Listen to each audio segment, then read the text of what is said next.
Hi guys, welcome back to Anjitha Suppoos official. അപ്പോൾ പുറത്ത് മഴ ഇങ്ങനെ തകർത്ത് പെയ്തുകൊണ്ടിരിക്കുകയാണ്. അപ്പോൾ പുറത്തൊന്നും ഇറങ്ങാൻ പറ്റാത്ത ഒരു രക്ഷയില്ലാത്ത മഴയാണ്.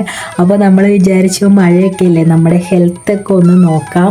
അപ്പോൾ കർക്കിടക മാസം ആയതുകൊണ്ട് തന്നെ നമ്മൾ വീട്ടിൽ തന്നെ ഒരു കർക്കിടക കഞ്ഞി ഉണ്ടാക്കിയാലോ എന്ന് വിചാരിച്ചിരിക്കുകയാണ്. അപ്പോൾ ഇതാണ് നമ്മുടെ വീട്ടിലെ വർഷങ്ങൾ പഴക്കമുള്ള ഒരു ഉരൽ കേട്ടോ. അപ്പോൾ ഇതിലാണ് നമ്മൾ കർക്കിടക കഞ്ഞി ഉണ്ടാക്കാൻ വേണ്ടിയിട്ട് പച്ചമരുന്നുകളൊക്കെ ഇടിച്ചെടുക്കുന്നത്. അപ്പോൾ നമ്മുടെ വീട്ടിൽ കുറേ വർഷമായിട്ട് അച്ഛൻ്റെ അമ്മയും പിന്നെ എൻ്റെ അമ്മയൊക്കെ ആയിട്ട് ഇത് ഇങ്ങനെ കർക്കിടക കഞ്ഞി ഉണ്ടാക്കാറുണ്ട്. അപ്പോൾ ഈ വർഷവും നമ്മൾ പതിവൊന്നും തെറ്റിക്കുന്നില്ല. അപ്പോൾ കർക്കിടക കഞ്ഞി ഉണ്ടാക്കാമെന്ന് വിചാരിച്ചു. അപ്പോൾ ഇപ്പോൾ 2-3 വർഷമായിട്ട് അമ്മ കഞ്ഞി ഉണ്ടാക്കി ചെറിയ രീതിയിൽ നമ്മുടെ വീടിനടുത്തൊക്കെ സെയിൽ ചെയ്യുന്നുണ്ട്. അപ്പോൾ കുറച്ച് പേരൊക്കെ അമ്മ ഉണ്ടാക്കുന്ന കർക്കിടക കഞ്ഞിയൊക്കെ വാങ്ങാൻ വേണ്ടിയിട്ട് എല്ലാ വർഷവും നമ്മുടെ വീട്ടിൽ വരാറുണ്ട്. അപ്പോൾ ഈ വർഷവും നമ്മൾ കർക്കിടക കഞ്ഞി ഉണ്ടാക്കാമെന്ന് വിചാരിച്ചു. അപ്പോൾ നമ്മുടെ വീട്ടിലെ പച്ചമരുന്നുകളൊക്കെ യൂസ് ചെയ്തിട്ടാട്ടോ നമ്മൾ കഞ്ഞി ഉണ്ടാക്കുന്നത്. തൈതാമ, കൊടവൻ, ചെറുകടല, നാട്ടുകൊട്ടപ്പാൽ, കുറുന്തോട്ടി, തുമ്പ, പൂവാങ്കുരൻ, കീഴാർനെല്ലി, ചെറുള, മുറിയൂട്ടി, വരമ്പക്കൊടുവേരി, പിത്തക്കൊല്ലി, പനിക്കൂർക്ക, മലമ്പരന്ത, തുളസി, ചരിതാമണൽ, മുയൽച്ചെവി, തിരുതാളി, കല്ലുരുക്കി, കയ്യുണ്യം, മുക്കുറ്റി, നിലപ്പാല, കാന്താരി, അമ്പഴത്തൊലി, മുരിങ്ങാത്തൊലി, പൂപ്പരുത്തിത്തോൽ, ചെന്തങ്ങിൻ തൊലി, തൊട്ടാവാടി. അപ്പോൾ നമ്മുടെ വീടിന് സമീപത്തും പറമ്പിലൊക്കെ ഉള്ള പച്ചമരുന്നുകളൊക്കെ ചേർത്തിട്ടാണ് നമ്മൾ ഇന്ന് കർക്കിടക കഞ്ഞി ഉണ്ടാക്കുന്നത്. അപ്പോൾ ഏകദേശം 30-ലധികം പച്ചമരുന്നുകൾ നമ്മൾ യൂസ് ചെയ്യുന്നുണ്ട്.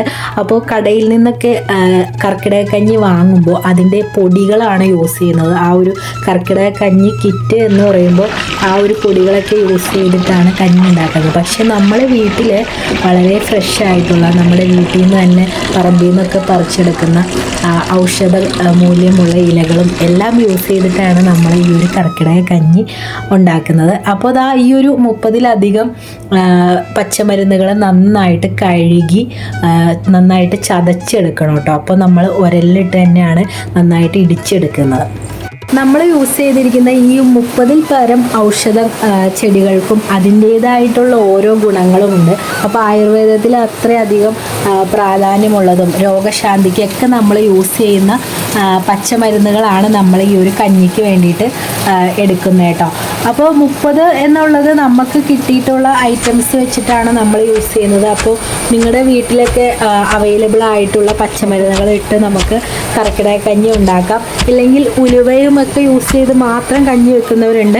അപ്പോൾ ഓരോ സ്ഥലങ്ങളിലേക്കും ഓരോ രീതിയിലാണ് ഈ ഒരു കർക്കിടക കഞ്ഞി തയ്യാറാക്കുന്നത്. അപ്പോൾ നമ്മുടെ വീട്ടിൽ ഇതുപോലെ വളരെ ഓതൻറ്റിക് ട്രഡീഷണൽ രീതിയിലാണ് നമ്മൾ കർക്കിടക കഞ്ഞി തയ്യാറാക്കുന്നത്. അപ്പോൾ ഈ ഒരു പച്ചമരുന്നുകളെല്ലാം കൂടി നന്നായിട്ട് ചതച്ച് അതിൻ്റെ നീര് എടുത്ത് വെക്കണം. എന്നിട്ടാണ് നമ്മൾ കഞ്ഞി തയ്യാറാക്കുന്നത് കേട്ടോ. അപ്പോൾ അമ്മ അതാ നന്നായിട്ട് ഉരലിലിട്ട് തന്നെയാണ് ചതച്ചെടുത്തിട്ടുള്ളത്. അപ്പോൾ ഇത് കുറച്ച് നേരത്തെ ഒരു പണിയാണ്. പക്ഷേ എല്ലാ വർഷവും നമ്മളിത് ചെയ്യുന്നതുകൊണ്ടും അമ്മ ഇതിൻ്റെ ഒരു കൂട്ടും ഒക്കെ അമ്മയ്ക്ക് നന്നായിട്ട് അറിയാവുന്നതുകൊണ്ടും അമ്മ വളരെ ഈസി ആയിട്ട് തന്നെയാണ് കഞ്ഞി ഉണ്ടാക്കുന്നത്. അങ്ങനെ അപ്പോൾ ഈ ഒരു കർക്കിടക കഞ്ഞി വെക്കാൻ ഉപയോഗിക്കുന്ന അരിക്കും ചെറിയൊരു പ്രത്യേകതയുണ്ട്.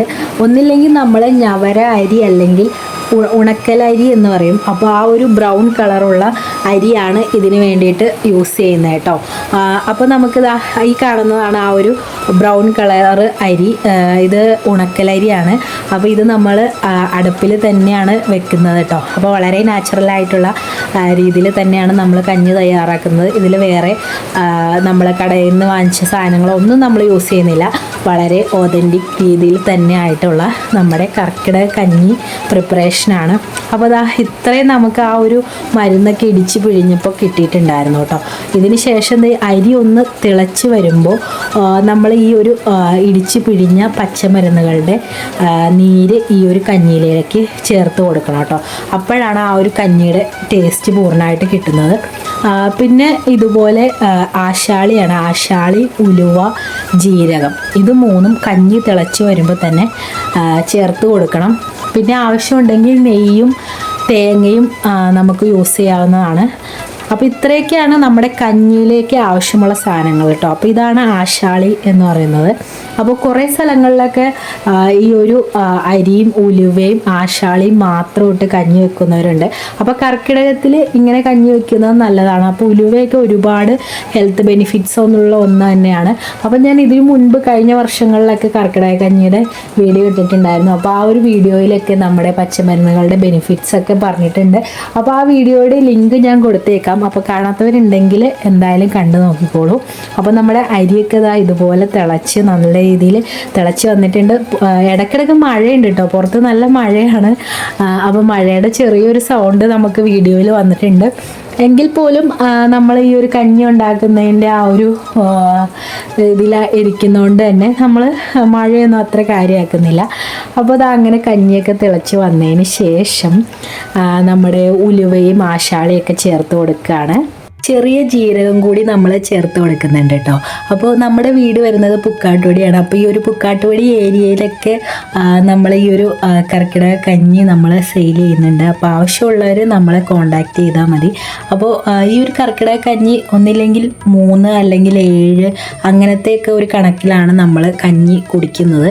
അപ്പോൾ മിനിമം നമ്മൾ ഒരു 3 ദിവസമെങ്കിലും കർക്കിടക കഞ്ഞി കുടിക്കണമെന്നാണ് പറയുന്നത്. അല്ലെങ്കിൽ 5, 7 അങ്ങനത്തെയൊക്കെ കണക്കിലാണ് കുടിക്കുന്നത്. അപ്പോൾ നമ്മുടെ അരിയൊക്കെ നന്നായിട്ട് തിളച്ച് ഉലുവ ആശാളിയൊക്കെ ഇട്ട് നന്നായിട്ട് തിളച്ചതിന് ശേഷം നമ്മുടെ മെയിൻ ഇൻഗ്രീഡിയൻ്റ് ആയിട്ടുള്ള ഈ ഒരു പച്ചമരുന്നുകളുടെ ഈ ഒരു നീര് നമ്മൾ ചേർത്ത് കൊടുക്കുകയാണ്. അപ്പോൾ നമ്മളിത് അരിക്കനുസരിച്ചിട്ടുള്ള അളവിൽ എടുത്താണ് നമ്മൾ ചേർത്ത് കൊടുക്കുന്നത് കേട്ടോ.